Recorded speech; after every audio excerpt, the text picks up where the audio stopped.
घबराए हुए, परेशान, लाचार, बेबस हो चले हैं ट्रंप।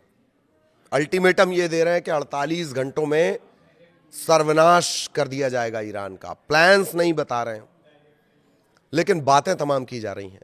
कहा यह भी जा रहा है कि अपना सबसे खतरनाक हथियार वो मैदान में उतारने वाले हैं,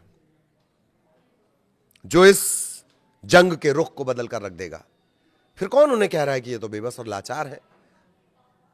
कुछ घंटों पहले ही तो उन्होंने अल्टीमेटम दिया है कि अब सिर्फ 48 घंटे बचे हैं होर्मुज स्ट्रेट को लेकर, किसी भी फैसले को लेने को लेकर, और उसके बाद भी उन्हें बता दिया जा रहा बेबस और लाचार। नमस्कार, मैं ललित प्रजापति। इसी के इर्द गिर्द चर्चा। 48 घंटे की धमकी दी गई ईरान को, जवाब तत्काल आ गया। ईरान के केंद्रीय सैन्य कमान ने अमेरिकी राष्ट्रपति ट्रंप की धमकी को खारिज कर दिया। उन्होंने कहा था अगर 48 घंटे में ईरान शांति समझौता स्वीकार नहीं करेगा तो बुनियादी ढांचे नष्ट कर दिए जाएंगे, पावर प्लांट नष्ट कर दिए जाएंगे, सर्वनाश कर दिया जाएगा। जनरल अली अब्दुल्लाही अलीबादी ने खातम अल अनबिया केंद्रीय मुख्यालय से एक बयान जारी किया और कहा, शब्द देखिए, बेबस, घबराई हुई, असंतुलित और मूर्खतापूर्ण कार्रवाई। ये शब्द ट्रंप के लिए इस्तेमाल किए गए।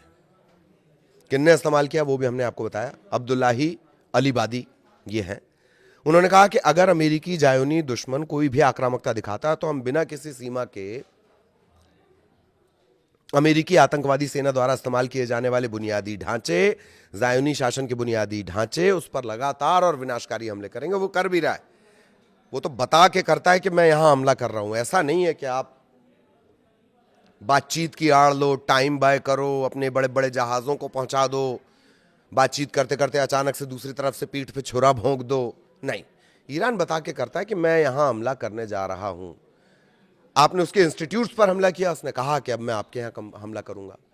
आपने फिर हमले किए, आपने पावर प्लांट पर हमले किए, उसने कहा कि मैं आरओ प्लांट, डिसैलिनेशन प्लांट जो होते हैं साफ पानी वाले, 70 से 90% तक जो पीने का पानी है खाड़ी देशों को, उन्हीं डिसैलिनेशन प्लांट से आता है। उसने कहा मैं वो उड़ा दूंगा। वो उड़ गए तो सोच लीजिए 6 महीने लग जाएगा बनने में। अब देख लीजिए कि प्यास से मरना या मिसाइल से। खैर, वापस आएंगे। ये साफ कर दिया अलीबादी ने कि अगर आप कोई ऐसा हमला करते हैं, जायोनी वो इजराइल के लिए, ज्यूइश इजराइल के लिए बोल रहे हैं, अगर आप हमारे बुनियादी ढांचे पर हमला करेंगे तो हम भी बराबर से हमला करेंगे।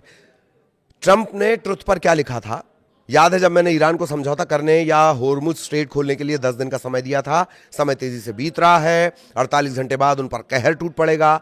इसी के जवाब में, इसी ट्रुथ पर जो ये लिखा गया, बोला गया, उसके जवाब में अलीबादी ने कहा है कि इस संदेश का सीधा सा अर्थ है कि नरक के द्वार तुम्हारे लिए खुल जाएंगे। नरक के द्वार तुम्हारे लिए खुल जाएंगे। ट्रंप ने होर्मुज स्ट्रेट को लेकर ईरान को चेतावनी दी थी। होर्मुज स्ट्रेट के चलते तमाम जगहों पर पूरे विश्व में एक तरह से ईंधन संकट जैसी स्थितियां आ गई हैं। और कल ही हमने आपको बताया होर्मुज स्ट्रेट तो अलग है, दूसरा जो जल डमरू मध्य है, जो दूसरा स्ट्रेट एक और पास में है, उस पर भी नजर है ईरान की। ट्रंप ने अपने सोशल मीडिया अकाउंट पर लिखा, मैंने ईरान को खाली कर 48 घंटे में हम कहर बनकर टूटेंगे। ईरान में नष्ट किए गए अमेरिकी लड़ाकू विमान पर ट्रंप प्रशासन ने अभी तक कोई आधिकारिक टिप्पणी दी नहीं। कर भी कैसे सकते हैं? हां, साहसिक बताते हुए उन्होंने यह जरूर कहा है कि जो पायलट को रेस्क्यू किया गया है, पहले कुछ क्रू मेंबर रेस्क्यू कर लिए गए थे, फिर पायलट को भी रेस्क्यू कर लिया गया। पहाड़ियों के बीच में पायलट छिपा हुआ था, अब तक जो जानकारी है। ईरान भी इसकी लगातार खोज कर रहा था। ईरान ने तो बाकायदा 30,000 50,000 डॉलर का इनाम रख दिया था।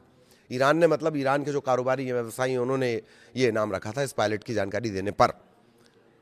लेकिन फिर भी अमेरिका ने ऑपरेशन चलाया और उस पायलट को बचाया। कहा यह जा रहा है कि इसमें इजराइल का जो इंटेलिजेंस सपोर्ट है वो सबसे स्ट्रांग माना जाता है, चाहे वो मोसाद का हो या टेक्निकल इंटेलिजेंस हो, वो सबसे मजबूत माना जाता है। तो ईरान के जो इंटेलिजेंस सपोर्ट है उसने बहुत बड़ी भूमिका अदा की है।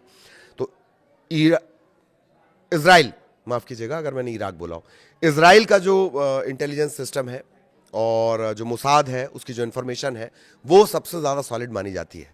उसने पूरी पूरी मदद की है, तब कहीं जाकर बिना ईरान को खबर हुए उस पायलट को बचाया गया है।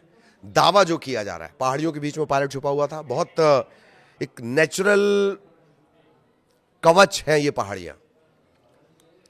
इन पहाड़ियों के चलते ईरान पर हमला तो नहीं हो सकता, लेकिन ईरान इन पहाड़ियों पर चढ़कर खाड़ी के किसी भी देश में धड़ाम धड़ाम कर सकता है।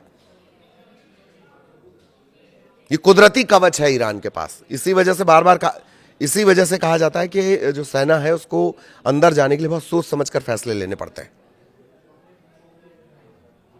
इसीलिए अमेरिका में अंदर खाने ऑल इज नॉट वेल, अलग अलग राय हो गई है, असहमति हो रही है, नाराजगी है, असंतुष्टि है।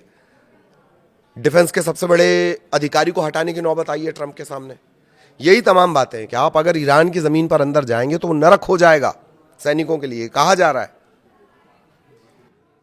तो अब एक पायलट को बचा लिया है ट्रंप ने। अब वो हो सकता है कि अमेरिका के सामने झुनझुना दिखाएं कि देखो भाई, हमने इस पायलट को बचा लिया, बहुत बड़ा तीर हमने मार लिया है। हो सकता है कि अमेरिका इस तरह से प्रेजेंट करे,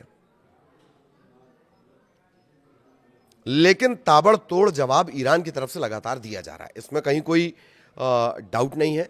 ये बड़े अपडेट्स भी हमने आपको बता दिए। ईरान ने कह दिया कि ठीक है, नर्क में आपका स्वागत है, आइए। अब 48 घंटे बाद ट्रंप क्या कर रहे हैं? क्या वाकई कोई कहर बनकर वो टूटेंगे, या फिर वो जो बार बार कहा जा रहा है कि सेफ एग्जिट, इज्जतदार एग्जिट वो ढूंढ रहे हैं, इज्जतदार एग्जिट वो ढूंढ रहे हैं कि इज्जत भी बची रहे और ईरान से वापस भी हो जाएं। तो अब सभी की निगाहें इस बात पर रहेंगी कि 48 घंटे के भीतर ऐसा क्या कुछ होता है जो ये साफ करे कि ट्रंप अपनी बातों पर टिके रहे, नहीं टिके रहे। ईरान ने साफ कर दिया कि अगर उधर से हमला होगा तो इधर से जवाब दिया जाएगा। आगे भी मिडिल ईस्ट से जुड़े अपडेट आप तक पहुंचाएंगे। नमस्कार।